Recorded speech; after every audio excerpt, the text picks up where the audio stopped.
परम पूजनीय गुरु जी को मेरा सादर प्रणाम। अनंतम शुक्राना गुरु जी। जय गुरु जी। संगत जी दिव्य आभा ग्रंथ से आज मैं आपको जो सत्संग सुना रही हूँ वो दिल्ली की श्रीमती सबीना कोचर आंटी का है।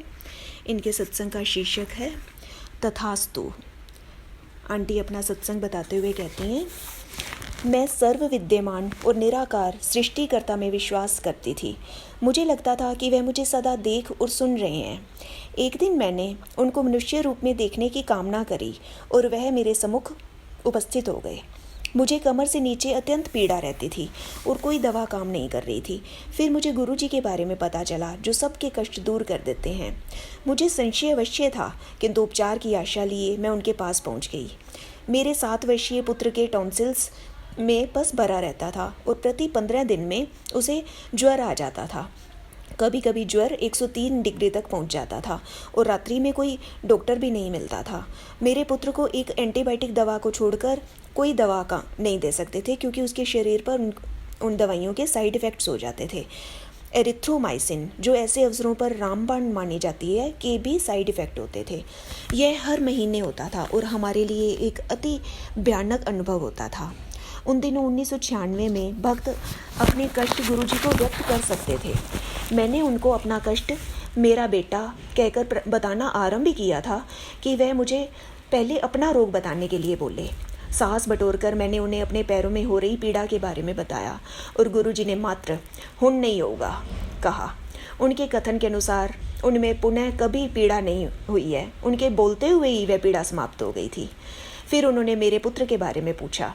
मैंने उसे विस्तार में ना बताकर केवल इतना कहा कि उसके गले में सूजन है। उन्होंने उसे आशीर्वाद दिया और उसके गले में ओम का चिन्ह लटकाने और परिवार में चावल नहीं खाने के लिए कहा। मेरे मन में तुरंत विचार आया कि 7 वर्ष का बच्चा गले में स्वर्ण की जंजीर कैसे संभाल पाएगा। यद्यपि यह मुझे सोचना भी नहीं चाहिए था, किंतु मेरे यह सोचते ही वह बोले कि उसके गले में पीले धागे में ओम डालकर पहनाया जाए। गुरुजी भविष्य देख सकते हैं, अपनी इच्छानुसार दुर्घटनाएं रोक सकते हैं। पहले दर्शन के समय ही मेरे कहे बिना उन्होंने मुझे अपना एक विद्यालय चलाने का आशीष दिया। विवाह से पूर्व मैं भारतीय प्रशासनिक सेवाओं में जाना चाहती थी, किंतु विवाह ने उस पर रोक लगा दी। जब उन्होंने मुझसे पूछा कि उन सेवाओं में जाना चाहने पर क्यों नहीं गई, तो मैंने उत्तर दिया कि प्रेम होने के पश्चात विवाह मेरी प्राथमिकता हो गई थी। मुझे प्रतीत हुआ कि वह जो दर्शाते हैं उन्हें उससे कहीं अधिक पता है और वह साधारण मनुष्य नहीं है। यह घटनाएं दिल्ली में हुई। गुरुजी शीघ्र ही जालंधर चले गए।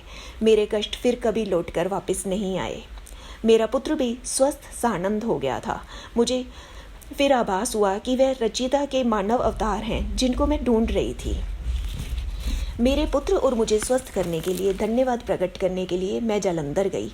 मेरी 4 वर्षीय बेटी पिछले शीत ऋतु से अस्वस्थ रही थी और उसे श्वास का कष्ट हो रहा था, यह जानते हुए कि अस्थमा कितना बुरा हो सकता है। मैं उसके बारे में चिंतित थी। मैं गुरुजी के साथ बरामदे में बैठी हुई थी और थोड़ी देर में ही मेरी बेटी उनके चरणों के निकट ही जाकर सो गई। क्योंकि मैं उनसे उसके कष्ट बोलने का साहस नहीं जुटा पा रही थी, मैंने उनसे मन ही मन में विनती करी। मेरे मन में यह विचार आते ही उन्होंने अपना एक पैर उसकी नन्ही पीठ पर रख दिया। उनका उत्तर समझते हुए मेरे मन में आया कि अब कभी भी उसे तीव्र औषधियों की आवश्यकता नहीं पड़ेगी। उस दिन से मेरी बेटी को कोई श्वास संबंधित रोग नहीं हुआ है।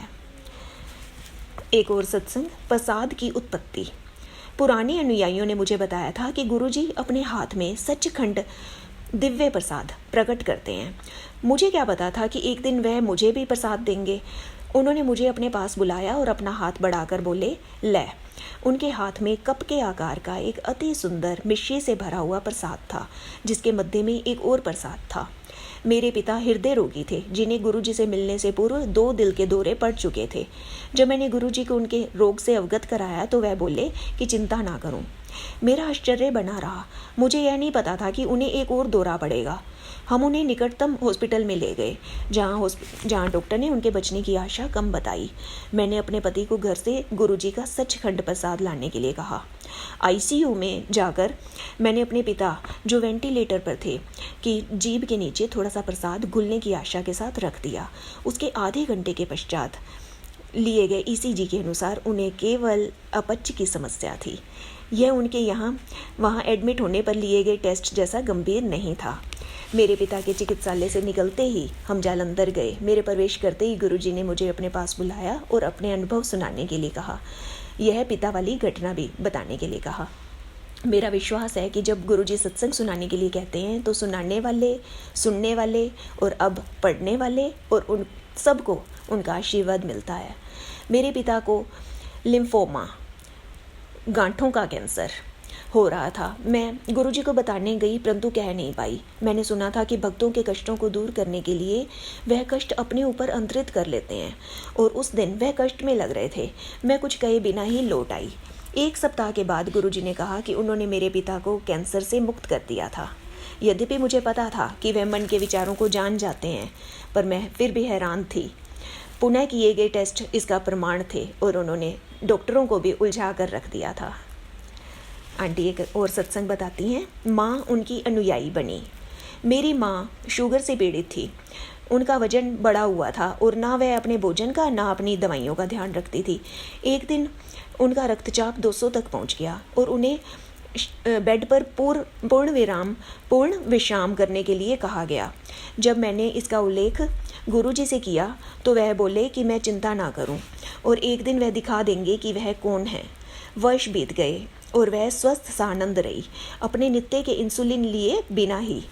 एक दिन गुरुजी ने कहा कि उन्होंने मेरी माँ की रक्षा करी है। उनके कहने के कुछ समय बाद ही मेरी माँ अपने हाथ में एक टेस्ट की रिपोर्ट लेकर खड़ी थी जिसमें लिखा था कि उन्हें छोटी आंतों का टीबी और मलाशय के कैंसर का संशय था।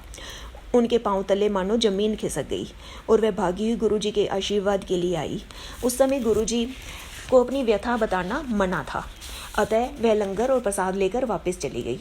अगले दिन जब सब टेस्ट 1 सप्ताह पहले किए गए टेस्ट के बिल्कुल विपरीत आए तो डॉक्टर हैरान होने के साथ प्रसन्न भी थे कि रोग के कोई लक्षण नहीं है। उन्होंने उनकी अवस्था को मधुमेह अतिसार का नाम दिया। अगले दर्शन के समय गुरुजी ने उनको अपना शुगर परीक्षण करवाने को कहा। फिर उन्होंने मेरी ओर देखकर पूछा कि यह कैसे हुआ। मैं उनके इस कथन का गूढ़ अर्थ समझ नहीं पाई। कुछ दिन के पश्चात मेरी माँ ने मुझे फ़ोन करके बताया कि उनके शुगर का परिणाम 160-130 आया था, जबकि वह कई वर्षों से 280-260 रहा करता था। फिर उन्होंने मुझसे पूछा कि यह कैसे हुआ। तब मुझे समझ आया कि गुरुजी मुझे माँ की प्रतिक्रिया कैसी होगी इसके बारे में बता रहे थे।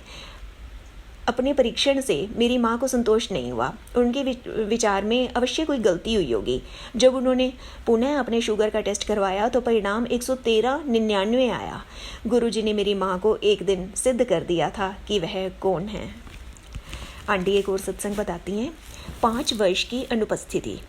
वर्षों पूर्व मेरा HB का स्तर निरंतर गिर रहा था। एक दिन गुरुजी ने कहा कि यदि मुझे उस रोग का ज्ञान हो गया जो मुझे है तो मैं अपने स्थान पर खड़ी नहीं रह पाऊंगी। मुझ में उनसे पूछने का साहस नहीं था क्योंकि मुझे ज्ञात था कि वह हर रोग का हरण कर सकते हैं। मैंने उनसे मुझे रोग मुक्त करने की विनती करी। मेरे पति और मुझे 5 वर्ष के लिए उनसे मिलने या उनका चित्र देखने को भी मना कर दिया गया। हमें यह बात किसी को बतानी भी नहीं थी। 5 साल बीत गए। जीवन में हम उत्तरोत्तर प्रगति करते चले गए, किंतु उनकी अनुपस्थिति का सदा अभाव बना रहा। एक दिन मैंने उनके चित्र के लिए प्रार्थना करी जो स्वयं ही मेरे पास पहुंच जाए, क्योंकि मैं उसके लिए किसी को बोलना नहीं चाह रही थी। उनका चित्र उस अकेली पत्रिका में जो मेरे पति मंगाते थे आया। बाद में मुझे बताया गया कि वह संयोग नहीं था। कुछ दिन के बाद मुझे अपना दम घुटते हुए लगा। हर सांस लेने में अत्यंत कठिनाई हो रही थी। मैं अपने पति और माता पिता को फ़ोन कर केवल इतना कह पाई कि मुझसे सांस नहीं लिया जा रहा है। मेरा बेटा ऑक्सीजन का सिलेंडर लेने हॉस्पिटल भागा और मेरी बेटी ने पड़ोसियों को बुलाया। सबको चिंता थी। अकेले में मैंने गुरुजी के चित्र के समक्ष उनको कहा कि मुझे सांस लेने में कठिनाई हो रही है। तुरंत ही मुझे अपनी गर्दन के पीछे सिर और मेरुदंड में अनूठी संवेदना हुई और सांस आने लगा, परंतु मेरे पैरों में कोई जान नहीं थी। गुरुजी ने एक बार मुझे बताया था कि यदि उनके चित्र के समक्ष कुछ भी कहें तो वह सुनते हैं। मुझे एक निकट के हॉस्पिटल में ले जाया गया। ICU में अकेले लेटे हुए जब मेरे मुंह पर ऑक्सीजन लगी हुई थी तो मुझे प्रतीत हुआ कि मेरा अंत निकट ही है। मेरे मन में विचार आया कि मेरे पति, सगे संबंधियों में से कोई भी मेरी सहायता नहीं कर पाया था, लेकिन गुरुजी ने तुरंत मेरी पुकार सुनी थी। कोई भी मुझे पुनः जीवन दान नहीं दे पाया था। केवल गुरुजी ही थे जिन्होंने मुझ पर कृपा करी थी। निश्चित रूप से वह ईश्वर के दूत हैं और मेरे लिए उसके अवतार हैं। अविश्वसनीय किंतु सत्य है, जब असंभव भी आपके सामने संभव हो जाए। इससे और भी अधिक आश्चर्यचकित करने वाली घटना तब हुई जब वर्षों पश्चात मैं उनके सम्मुख खड़ी हुई थी और उन्होंने वही शब्द जो मेरे मन में उस समय आए थे दोहराते हुए कहा कि उन्होंने मुझे नवजीवन प्रदान किया है और मैं सदा सुखी प्रसन्न रहूं। क्या यह चमत्कार नहीं है कि हम 5 साल तक मिले नहीं थे, किंतु उनको ज्ञात था कि उस दिन हॉस्पिटल में अकेले लेटे हुए मेरे मन में क्या विचार आ रहे थे। एक बार उन्होंने कहा कि डॉक्टर अपना काम करते रहेंगे। गर्भाशयोच्छेदन के पश्चात मेरा अस्थि घनत्व कम हो गया था। मेरे नितंब और जांघ की अस्थियां यदा कदा मुझे कष्ट देती थी और मैंने कभी गुरुजी से इस विषय में चर्चा नहीं करी। इस बीच में टेस्ट से पता लगा कि मेरी अस्थियों में कैल्शियम की कमी है। अचानक एक दिन गुरुजी ने मेरे पति और मुझे बच्चों सहित सिंगापुर यात्रा पर जाने के लिए कहा। वह मेरे से जाने का समय पूछते रहते थे। वहाँ पर पहुँचकर हमें उनकी एक अनुयायी से मिलना था और मुझे उसको अपने अनुभव सुनाने थे। यह करते ही मेरी वेदना समाप्त हो गई। दिल्ली पहुंचने पर गुरुजी ने घोषणा करी कि मेरे कैल्शियम और हीमोग्लोबिन के स्तर बिल्कुल सही हैं। फिर उन्होंने मुझे अपना वजन घटाने के लिए कहा, अन्यथा मुझे हृदय रोग होने की संभावना थी। उन्हीं की दया से मेरा वजन घट पाया और अब मैं बिल्कुल स्वस्थ हूँ। मेरी बेटी को पेट दर्द रहता था और दिन प्रतिदिन वह बढ़ता जा रहा था। उसने गुरुजी से प्रार्थना करी और उन्होंने उसका नाम बदल दिया और अब उसे कोई वेदना नहीं है। जब मैंने एक अन्य भक्त से इसका उल्लेख किया तो उसने बताया कि उसका नाम भी गुरुजी ने बदल दिया था, अन्यथा यह पीड़ा जीवन भर साथ रहती। यह कोई संयोग नहीं था। हमने कभी ऐसे गुरु नहीं देखे जो मानवता के लिए इतना करें और कभी उपदेश नहीं दें। जय गुरुजी। अनंतम शुक्राना गुरुजी।